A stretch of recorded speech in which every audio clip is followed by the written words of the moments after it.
নমস্কার, lifestyle blog with ঈশিতায় সবাইকে স্বাগত। এবার আমার গন্তব্য ছিল আগ্রা। আগ্রা মানেই সবার প্রথমেই দেখতে যেতে হয় তাজমহলকে। আমিও খুব সকাল সকাল পৌঁছে গেলাম তাজমহলে।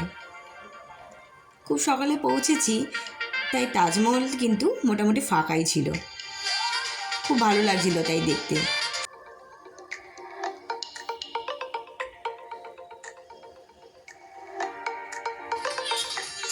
বেলা বাড়ার সাথে সাথে ভিড়টাও বাড়তে থাকলো।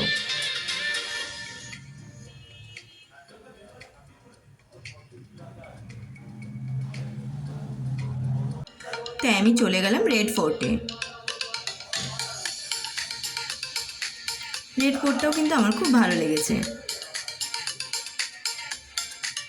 রেড ফোর্ট ঘুরে সবার লাস্টে আমি চলে গেছিলাম ফতেপুর সিক্রিতে। প্লেসগুলো তো আমার খুব ভালো লেগেছে। ভিডিওটা তোমাদের কীরকম লাগলো অবশ্যই জানিও। লাইক, শেয়ার, সাবস্ক্রাইব করে আমার পাশে থেকো। আজ এতটুকুনি। Tata, by.